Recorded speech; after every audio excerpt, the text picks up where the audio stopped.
पुणे शहरात बुधवारी खळबळजनक दुर्घटना घडली। व्याम ग्राफिक्स या आयटी कंपनीतील कर्मचाऱ्यांना घेऊन जाणाऱ्या मिनी बसला आग लागली होती। या आगीत 4 कर्मचाऱ्यांचा होरपळून मृत्यू झाला, 6 जण जखमी झाले। पुढील बाजूस बसलेले कर्मचारी आणि चालक पेटत्या बसमधून बाहेर पडले। आत मिनी बसला लागलेली ही आग घातपात असल्याचे समोर आले आहे।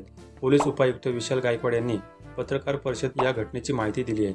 बस चालकानेच पगार कापल्याच्या रागातून ही कृत्य केल्याचं सांगितलं आहे। पिंपरी चिंचवडच्या हिंजवडी येथील व्याम ग्राफिक्स या आयटी कंपनीचे 12 कर्मचारी बसमधून जात होते। त्या मिनी बसला आग लागली।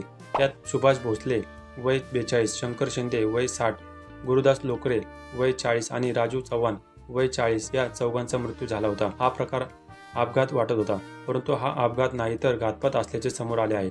या संदर्भातील सीसीटीव्ही सुद्धा समोर आले आहेत। बस चालक जनार्दन हंबर्डीकर यांनीच हा प्रकार केला आहे। पोलीस उपायुक्त विशाल गायकवाड यांनी या घटनेची माहिती देताना सांगितले की व्याम ग्राफिक्स कंपनीतील कामगारांचा असलेला वाद आणि दिवाळीमध्ये मालकाने पगार कापल्याच्या रागातून बस चालक जनार्दन हंबर्डीकर याने बस पेटवून दिली।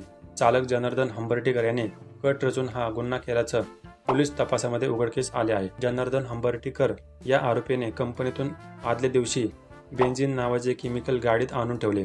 दुसऱ्या दिवशी ड्रायव्हर सीटच्या खाली त्या केमिकलची बॉटल ठेवली। तसेच टोनर पुसण्यासाठी लागणाऱ्या चिंध्याही त्याने गाडीत ठेवल्या। हिंजवडीजवळ आल्यावर त्याने काडीपेटीची काडी पेटून चिंध्या पेटवल्या।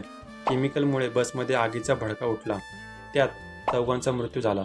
आरोपीने गुन्ह्याची कबुली दिल्याचे पोलीस उपायुक्त विशाल गायकवाड यांनी पत्रकार परिषदेत सांगितले आहे।